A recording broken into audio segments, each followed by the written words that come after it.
Olá pessoal, tudo bem?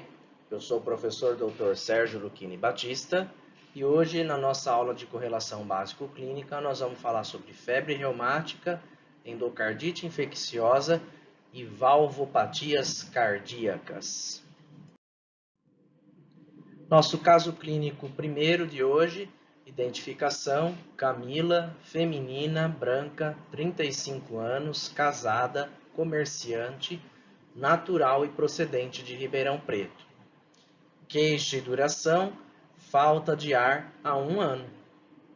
A história da moléstia atual. O paciente refere quadro de dispneia aos esforços há 1 ano, durante prática de crossfit, que vem se intensificando, notando queda de seu rendimento nos últimos meses. Nas últimas semanas vem percebendo também ortopneia. De antecedentes pessoais, ela refere vários episódios de dor de garganta e febre na infância, não tendo procurado atendimento médico na maioria das vezes. Muito bem, então essa paciente ela apresenta um quadro de dispneia aos esforços. Dispneia é um termo técnico para se referir à falta de ar. Então, quando eu digo que ela tem dispneia aos esforços, ela tem falta de ar. E o que a gente entende aí é que essa falta de ar, no início, eram grandes esforços. Para quem conhece o CrossFit, sabe que os exercícios são muito intensos. Então, essa dispneia, aos grandes esforços, ela veio se intensificando, ou seja, provavelmente depois evoluiu aí talvez para os médios esforços, e aí ela começou a cair, ter queda no seu rendimento na prática do CrossFit. E aí ela também vem percebendo ortopneia. Ortopneia é um termo que a gente utiliza para dizer que o indivíduo tem falta de ar quando ele se deita, tá certo? Uma das maneiras de a gente perceber isso é o indivíduo refere que quando vai deitar está precisando colocar mais travesseiro, dormir com a cabeceira da cama mais elevada, ou eventualmente está dormindo sentado, porque percebe sensação de falta de ar ou de sufocamento se ele deitar, né, com apenas um travesseiro. E aí ela tem esse histórico de episódios de dor de garganta, vários que ela teve na infância, e nós vamos ver a relação disso com o quadro atual dela.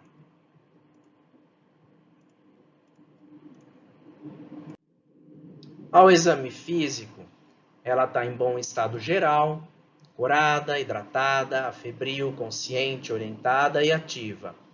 No aparelho respiratório, ela tem uma expansibilidade preservada no tórax, murmúrio vesicular presente simétrico, sem ruídos adventícios nos pulmões, frequência respiratória de 18 incursões por minuto.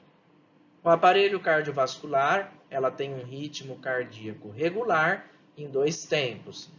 Então, lembrando que o nosso coração, normalmente a gente vai auscultar 2 bulhas, o tum e o tá.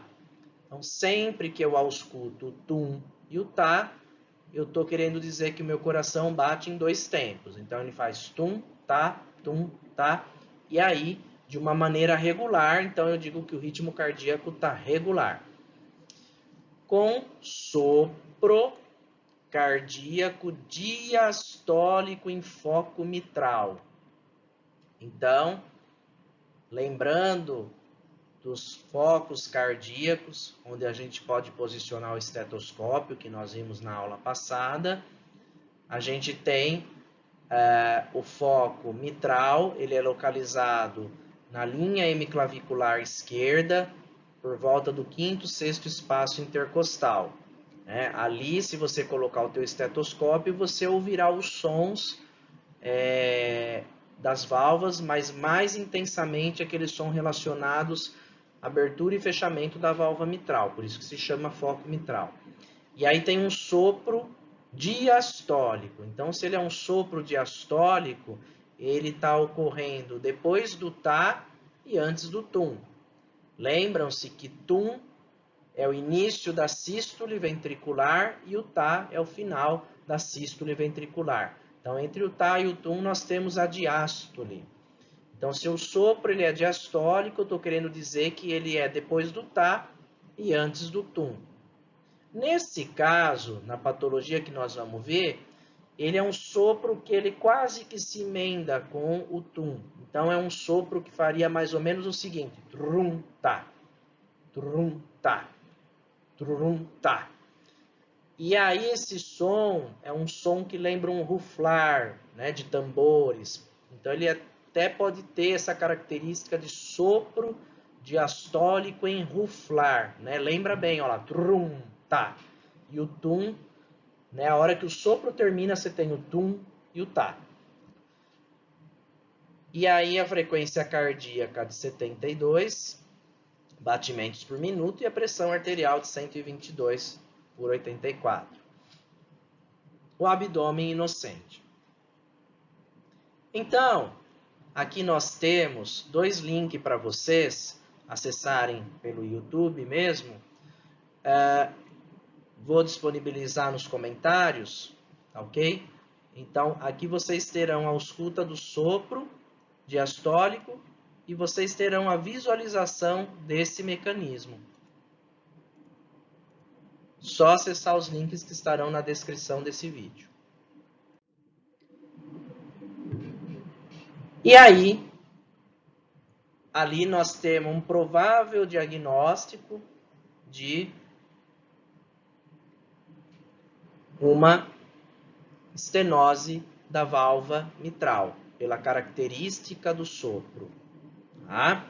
Então, o que nós temos de proposta aqui de atividade para vocês?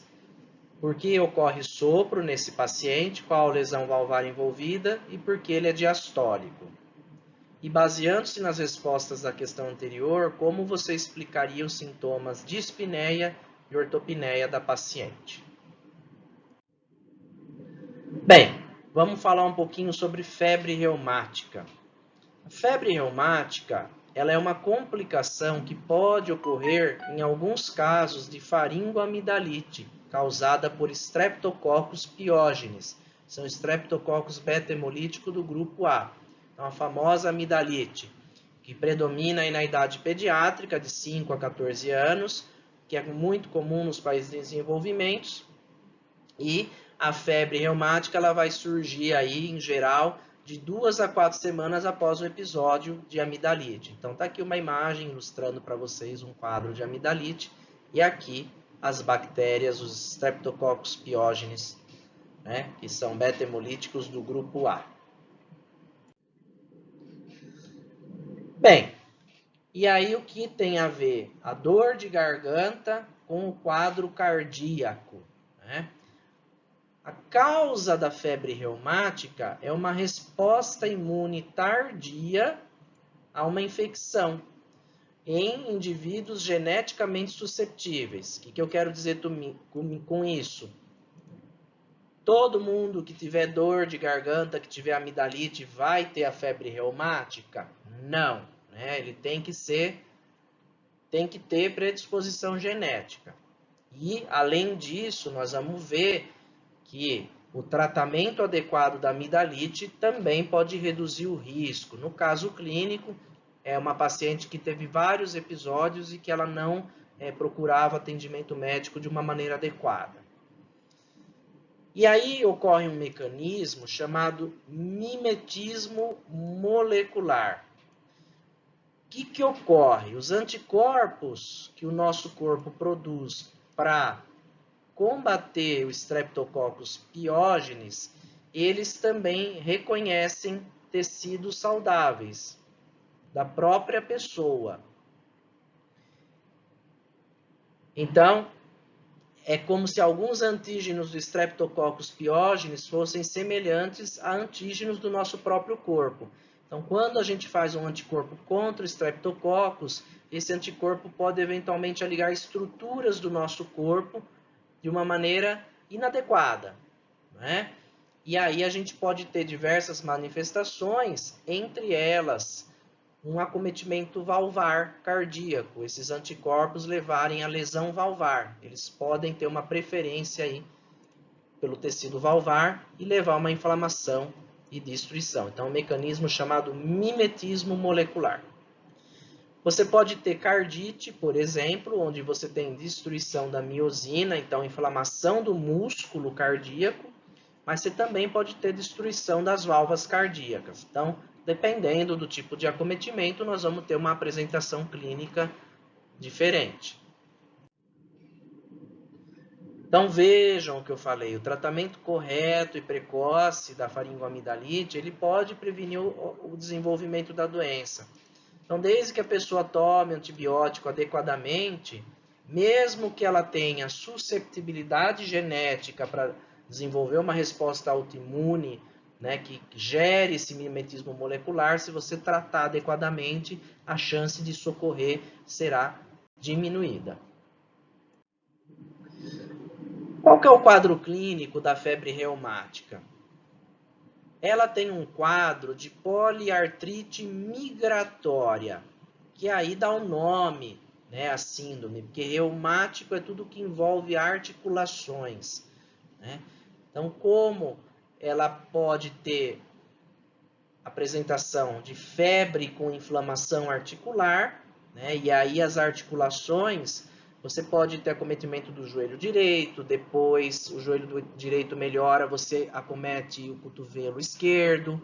Então, vai tendo uma inflamação, uma poliartrite que ela é migratória, vai acometendo várias articulações, só que de uma maneira, né, que vai mudando com o tempo. E aí apresenta o quadro de febre. Então, aí o nome febre reumática, tá certo? Então, porque pode apresentar essa tal de poliartrite migratória. A gente vê que pode ocorrer aí numa proporção de 35% até 66% dos indivíduos com febre reumática. Depois, nós temos a cardite, que pode ocorrer em 50% a 70% dos indivíduos. A cardite seria a inflamação do músculo cardíaco e das válvulas cardíacas, tá? Então, a gente pode ter aqui pancardite ou insuficiências valvares ou estenoses valvares, né? Como consequência. Depois a gente tem um outro quadro chamado coreia de Sydenham, que é um quadro neurológico que acomete 10 a 30% dos indivíduos, vai dar um quadro de movimentos rápidos, involuntários e incoordenados. Depois nós podemos ter também a presença de nódulos subcutâneos, já numa proporção menor, cerca de 10%, são nódulos que aparecem debaixo da pele, firmes e indolores, principalmente em braços e pernas. E aí a gente pode ter também a presença do eritema marginatum, que é pouco frequente. Aqui a gente tem a ilustração de como que é essa lesão. É interessante porque ela forma, né, bordas aqui limitadas, né, e ela é evanescente, ela vai do centro para fora e depois ela vai desaparecendo. É uma irritação cutânea transitória. Tá? De tudo isso, pessoal, tanto a artrite, como a coreia de Sydenham, como esses nódulos e essa própria lesão do eritema marginatum, eles desaparecem. O grande problema é o coração. Eu digo que o que é do coração fica para sempre, não é isso? Então, a lesão cardíaca, infelizmente, se você provocar uma lesão valvar, aquilo vai ter consequência ao longo do tempo, né? E no futuro, essa lesão ela pode se agravar por conta da própria dinâmica, né, do coração, da movimentação constante aí das válvulas, né? Ela não consegue se recuperar e piora, ela pode continuar se degenerando. Então aí, né, as de sequelas, a gente tem aí a longo prazo a cardiopatia reumática. Então a gente pode ter espessamento e deformação das válvulas, e aí é uma coisa interessante que a gente tem, né, um acometimento preferencial, né? A gente tem, o mais frequente é a válvula mitral. Também pode acometer a aórtica, tricúspide e a pulmonar, mas a gente vê, né, que a ordem de acometimento vai diminuindo, né? Então, o mais comum é o acometimento de válvula mitral, e que é o que a gente observa aí no nosso caso clínico. Então, a estenose mitral é a sequela a longo prazo mais comum da febre reumática. E aí, o que vai acontecer? A estenose vai levar uma dificuldade na abertura dos folhetos mitrais. Tá? Então, você vai ter o quê? Por conta dessa dificuldade de abertura, você vai ter uma resistência do fluxo do átrio esquerdo para o ventrículo esquerdo no período da diástole. Né? Então, aqui é uma ilustração, né, demonstrando aqui o que seria uma válvula normal e uma válvula com estenose. Né? É como se você tivesse ali uma mangueira de água e você coloca o dedo na frente da mangueira, você dificulta a passagem do fluxo. Né? E aí, como você tem uma dificuldade da passagem do fluxo de sangue do átrio para o ventrículo, isso vai gerar um aumento da estática no átrio esquerdo. E como o átrio esquerdo ele se comunica através das veias pulmonares com os alvéolos, né, com o pulmão, com o parênquima pulmonar, esse aumento de pressão no átrio esquerdo ele vai se transmitindo, porque, né, no sangue a gente tem a transmissão hidrostática aí dessa pressão, né? E aí você vai ter congestão pulmonar, e aí a congestão pulmonar vai dar a sintomatologia clínica de dispneia aos esforços e ortopneia. Pulmão congesto seria o pulmão cheio de líquido. E, como vocês vão ver posteriormente, no sistema respiratório, nossos alvéolos eles são saquinhos que têm que estar preenchidos de ar para permitir a troca gasosa, a entrada de O2 nos capilares e a saída do CO2. Então, se eu tenho congestão, se eu tenho edema, se eu tenho preenchimento de líquido dentro desses alvéolos, obviamente essa troca gasosa vai ficar prejudicada. Então, o indivíduo vai ter a falta de ar. Estenose da válvula mitral, então, vai causar uma hipertensão, uma hipertrofia atrial esquerda, que vai levar a uma hipertensão venosa pulmonar. Você vai ter a hipertensão capilar pulmonar, levando então a sintomatologia clínica, né, devido ao edema tanto intersticial como o edema alveolar. Vamos agora para o nosso próximo caso clínico. Caso clínico 2, identificação, José, masculino, branco, 57 anos, casado, vendedor, natural e procedente de Ribeirão Preto. A queixa e duração dele é febre há 3 semanas. A história da moléstia atual. O paciente relata 3 semanas, quadro de febre diária, variando entre 38 a 38,5, associado a calafrios, fadiga e hiporexia. E há 1 semana vem apresentando dispneia aos esforços, astenia e ortopneia. De antecedentes pessoais, tratamento dentário há 1 mês atrás, com endodontista. Então, é um paciente com um quadro de febre, e aí ele provavelmente deve estar com um quadro infeccioso, porque essa febre é diária, associada aí a calafrios, que pode estar até sugerindo para a gente episódios de bacteremia, né, calafrios, fadiga, hiporexia, né, que são muito associados, né, então cansaço, a redução de apetite, né, hiporexia, redução de apetite em quadros infecciosos. Todo mundo que já teve gripe sabe que você fica com mais cansaço e não tem muita vontade de se alimentar, né? Então isso é uma característica aí das infecções. Mas o que surge aí, né, na última semana como novidade é um quadro de falta de ar aos mínimos esforços que ele não tinha, além de uma astenia, né, um cansaço generalizado, e ortopneia, que é falta de ar quando se deita. E aí, essa história do tratamento dentário, né, e que ele fez com endodontista. Endodontista é o odontologista especializado em tratamento de canal. Então, a gente imagina que ele fez um tratamento dentário bem invasivo, né? Provavelmente um tratamento aí de canal, e como nós vamos ver, esses tratamentos dentários mais invasivos podem facilitar aí, a presença de uma endocardite infecciosa, evolução para uma endocardite infecciosa. Ao exame físico, ele está em bom estado geral, corado, hidratado, afebril, consciente, orientado e ativo. Tem expansibilidade preservada no tórax, no muro vesicular presente e simétrico, sem ruídos adventícios e a frequência respiratória de 20 incursões por minuto. Novamente, ritmo cardíaco regular em 2 tempos, ou seja, tum-tá. Né? Tem o tum e tem o tá. Porém, com sopro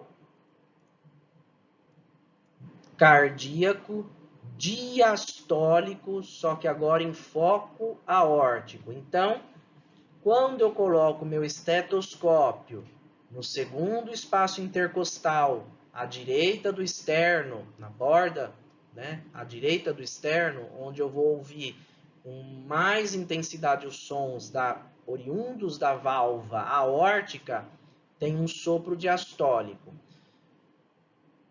Então, se é um sopro diastólico, ele tem que vir depois do tá e antes do tum. Tá? Lembrando que depois do tá e antes do tum, a gente está no período diastólico. Né? Então, esse sopro, se fosse descrevê-lo melhor aqui, ele teria até uma característica aspirativa. Então, esse sopro ele tem uma característica mais ou menos assim. Tum, tá.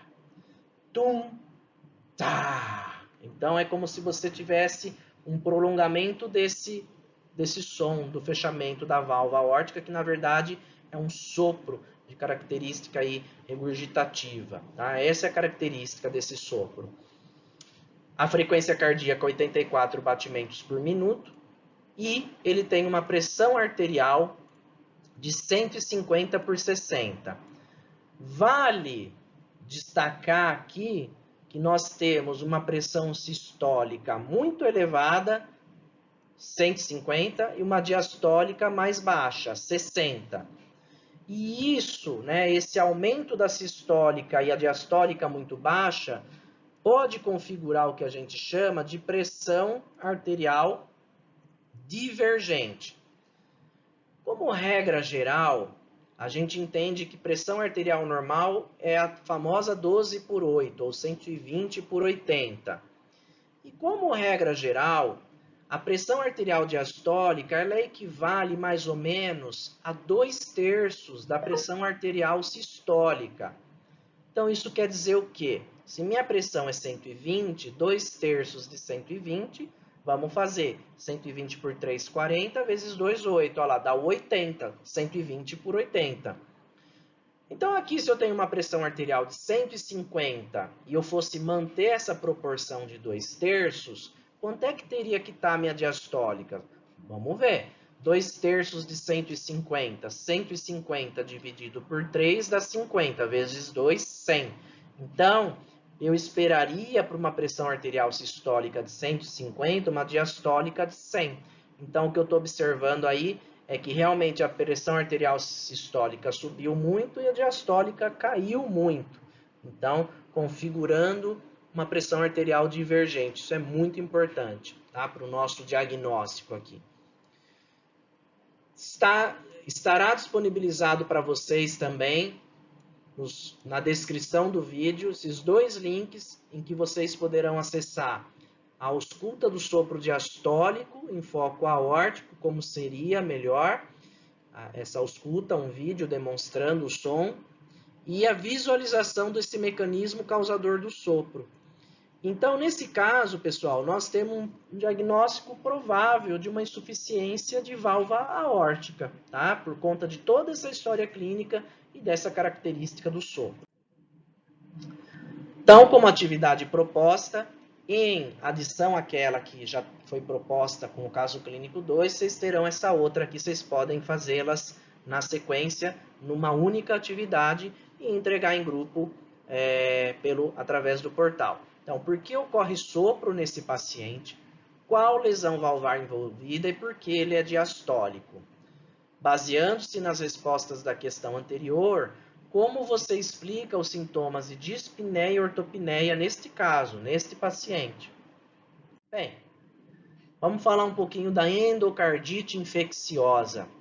É um processo infeccioso no endocárdio. Vai acometer a superfície valvar na maioria das vezes. Então, válvula aórtica ou válvula pulmonar. Até fazendo uma correção, pessoal, que na aula anterior eu usei essa mesma figura que está aqui, ela está aqui ó, novamente, e eu percebi que há um erro, tá? O correto é valva aórtica, valva tricúspide, valva mitral e valva pulmonar. Válvula é o nome que a gente vai dar para cada folhetinho aqui dentro que compõe a válvula. Então, de maneira que válvula é o conjunto das válvulas, tá bem? Esse desenho estava na aula passada e ele até me confundiu. E depois que eu postei o vídeo, eu revi e percebi que até eu também caí no erro aí. Então, só corrigindo esse conceito com vocês, porque vocês verão com a professora Camila em anatomia esse conceito. Válvula é o conjunto das válvulas. Cada válvula pode ser chamado também de cúspide, né? Cada folheto desse, folheto não é um nome muito adequado, a gente fala folheto, mas o nome mais adequado para cada folheto desse seria válvula ou cúspides. Então, o conjunto de válvulas ou o conjunto de cúspides forma uma válvula. E aí fica fácil, né? Válvula tricúspide é porque tem 3 cúspides, basicamente isso, né? Muito bem. Então, mas voltando aqui, então, na endocardite infecciosa, é um processo infeccioso que vai, então, acometer a superfície valvar, levando a lesões nas válvulas, né, em cada folheto da válvula. Mas também pode acometer outras regiões do endocárdio, como as cordoalhas, tá? O próprio músculo, tá? Cardíaco, né? Ali a região endocárdica revestindo a cavidade ventricular, não é?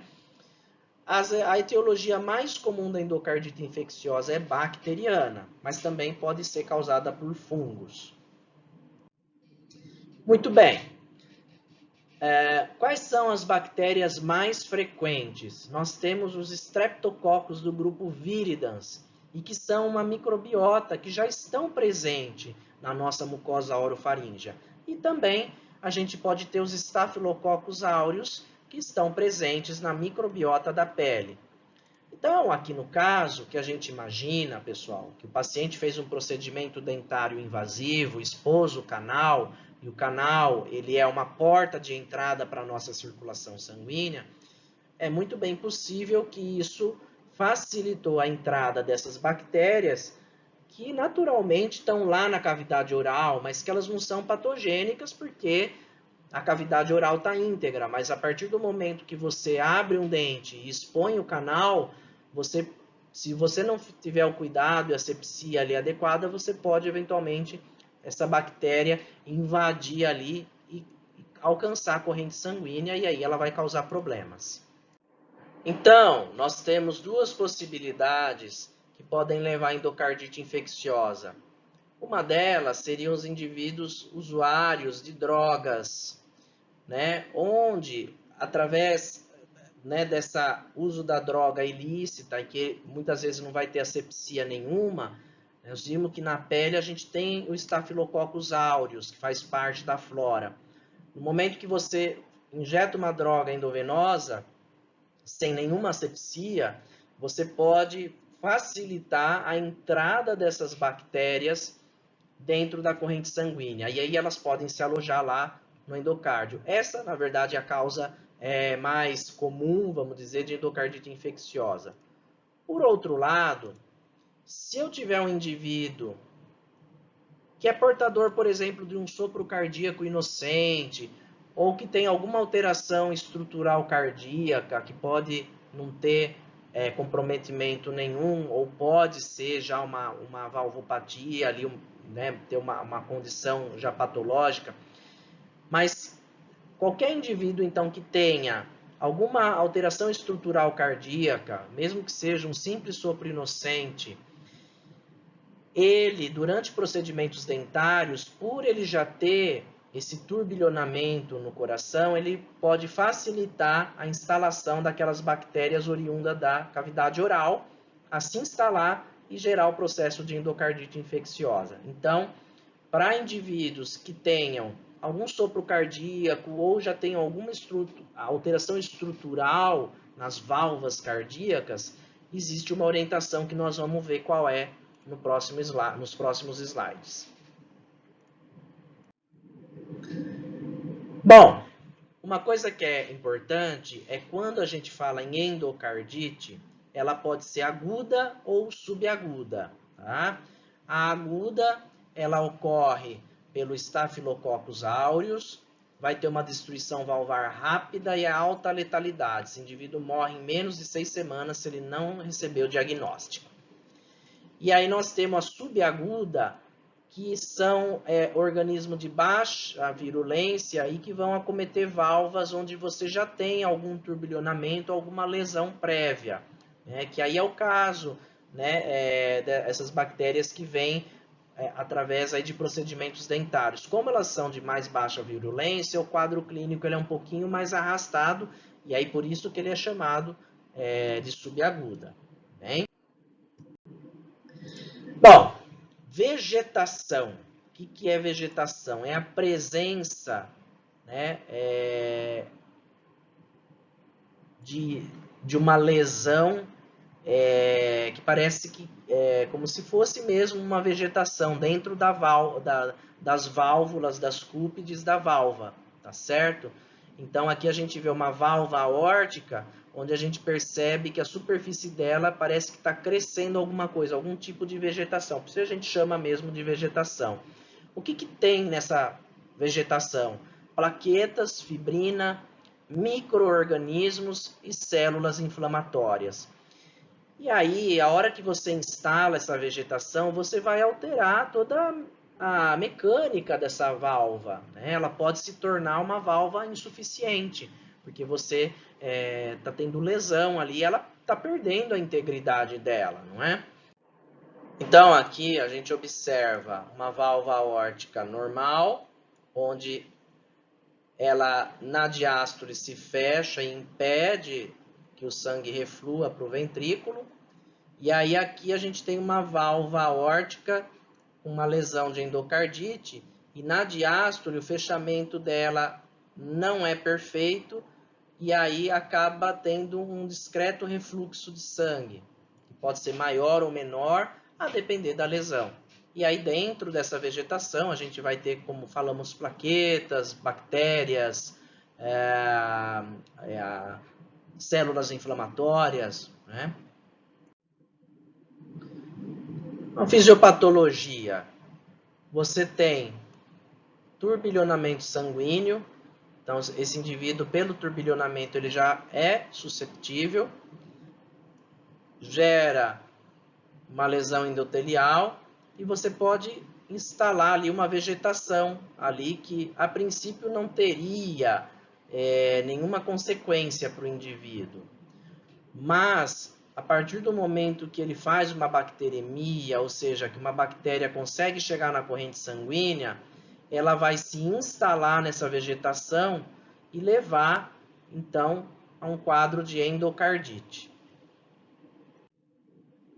As manifestações clínicas, sintomas dessa endocardite, ela vai aparecer geralmente 2 semanas após o início do processo.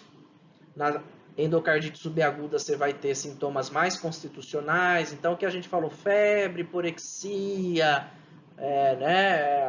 fadiga, e na aguda a sintomatologia ela é mais exuberante, porque a bactéria é mais virulenta, vai ter já um comprometimento sistêmico maior. Então o nosso caso, ele é bem compatível com uma endocardite subaguda, ele vem com aqueles sintomas de febre, redução do apetite, fadiga, Então são sintomas constitucionais e ele vem mais arrastado e depois ele acaba evoluindo aí um quadro de dispneia e ortopneia, tá? E aí, a febre vai ser um sintoma bem presente no nosso paciente, porque ele está com uma infecção dentro do coração, né, no endocárdio. E o sopro cardíaco, então, o que pode ocorrer? O indivíduo não tinha sopro, e aí esse sopro apareceu, né, junto com esse quadro de febre. Então, você pode suspeitar da endocardite.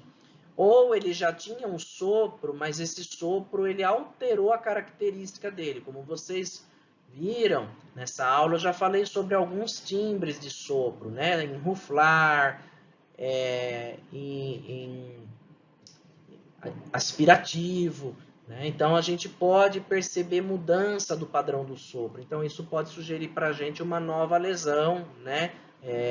Valvar ali, ou em estrutura cardíaca. Aqui, né, para vocês pensarem qual que seria a relação dessas lesões numa endocardite infecciosa, principalmente nas endocardites infecciosas agudas, né? O que será que são essas lesões de pele aqui? Isso aqui, pessoal, se eu tenho uma vegetação cheia de bactéria lá no coração, aquilo ali, conforme o fluxo sanguíneo, né, ocorre, eu posso destacar pedaços daquela vegetação e aquilo vai embolizando pela circulação ao longo do organismo. E aí podem aparecer essas lesões de pele que nada mais são do que êmbolos, né, que a gente fala sépticos, né, dessas bactérias aí que se espalham, né, e vão causando esse tipo de lesão. Mais comum na endocardite aguda, essas lesões. Quais são as possíveis complicações, né? Então, como nós vimos, né, uma endocardite infecciosa vai causar destruição valvar, né? No nosso caso aí foi uma destruição valvar com regurgitação, levando uma insuficiência cardíaca. Você pode ter também abscessos miocárdicos, então dentro do músculo cardíaco, formação de um abscesso. Você pode ter destruição do sistema de condução. Então, se essa bactéria eventualmente infiltrar no músculo cardíaco e for especificamente na região onde você tem, né, o sistema de condução, o nó sinoatrial, o nó do atrioventricular, o feixe de Rhis, as fibras de Purkinje, né, vai levar, inclusive, a arritmias cardíacas, porque vai alterar todo o sistema de condução cardíaco. E os fenômenos embólicos que a gente viu lá, né, na pele, na figura anterior, mas esse fenômeno embólico que a gente pode ver na pele, ele também vai ocorrer no rim, no baço, nas próprias coronárias do coração, no cérebro, nos pulmões, né? Formar o que a gente chama aí aneurismas infecciosos, tá? Então aqui mostrando, por exemplo, né, a lesão abscesso cerebral gravíssimo aqui, né? Grande extensão, né? Lobo frontal aí. Bom, quando é que a gente vai suspeitar? Uma doença febril há mais de uma semana associada a um sopro cardíaco, usuários de drogas injetáveis, né? Jovens com eventos neurológicos agudos e indivíduos com próteses valvárias com doença febril, descompensação aguda.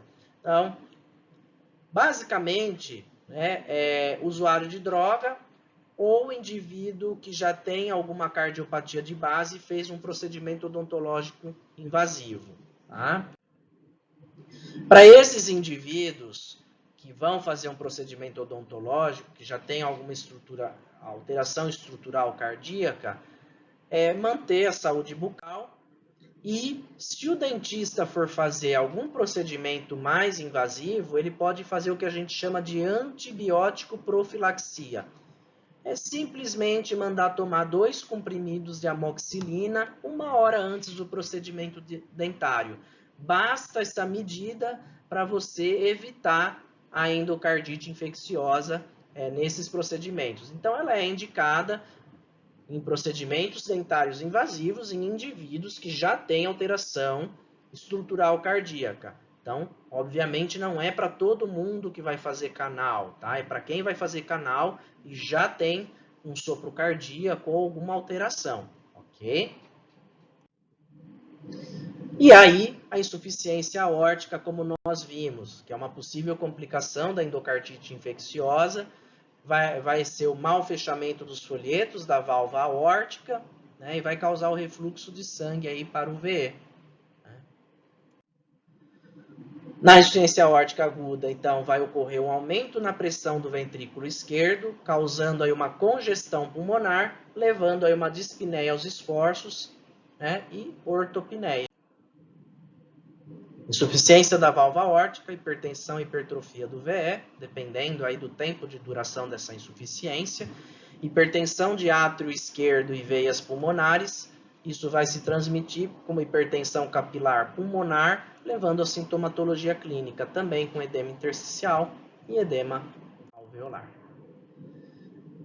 Aqui tem alguns links para vocês sobre a ausculta cardíaca normal e a ausculta de sopros. Como nós temos falado de sopro, e eu sei que é um assunto que desperta muito interesse em vocês, aí tem 2 aulas para vocês entenderem um pouquinho mais, né, sobre a ausculta cardíaca, ok? Também vou deixar esses links aqui na descrição do vídeo, ok? Então é isso, pessoal. Se gostaram da aula, deixem seu like, se inscrevam no meu canal, ok? Deixem seus comentários por aqui e vocês podem enviar as atividades para mim pelo portal.